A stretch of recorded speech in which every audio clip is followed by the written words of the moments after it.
Let's take a look at the three different types of economic models. They are command, market, and mixed economies. First, the command economy. In a command economy, the state issues economic plans that last for 3, 5, or 10 years. They set wages for the factory workers, as well as the number, quality, and sale price of the products that the workers make. In a command economy, everyone is the same. There are no private businesses or job choices. Instead, everyone has guaranteed employment by the state. Next is the market economy. A market economy is kind of like a society of hippies, in the way that everyone gets to run wild and free with the economy. In a practice called laissez-faire, also known as supply and demand, people are allowed to own private businesses or choose their own type of employment. Because all property is private, this type of economy requires businesses to be creative and competitive when selling products, and can sometimes result in unemployment or inequality in wages. Finally, we have mixed economies. As you probably guessed, a mixed economy is a mixture of both command and market economies, like a mixture of berries, or a mixed family, like mine in the future. In mixed economies, the state has long-term economic goals and gives businesses regulations to follow. There is still a wide income bracket, but the state often helps its poorest citizens through welfare plans. Citizens have the choice of either working for a state-owned business or owning their own private business. Let's review. In a command economy, the state tells everyone to be the same. In a market economy, people are free to do whatever they want, business-wise. And a mixed economy is a combination of the two. So what happens when we use these models in the real world? Do they still apply? Let's take a look at the economies of Russia and Iran to find out. We'll start with Iran.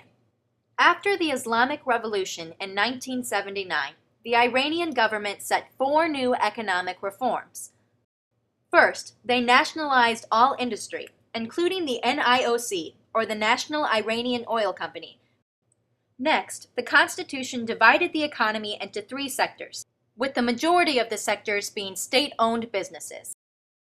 Next, the government started using central planning to control the economy, having the supreme leader, president, and majlis create 5-year economic plans. Finally, the state took control of setting prices and subsidies. Since 2004, Ayatollah Khamenei and President Ahmadinejad have tried to implement reforms that will lead to privatization of Iran. But they haven't worked out yet, making Iran a command economy. Okay, let's move on to Russia.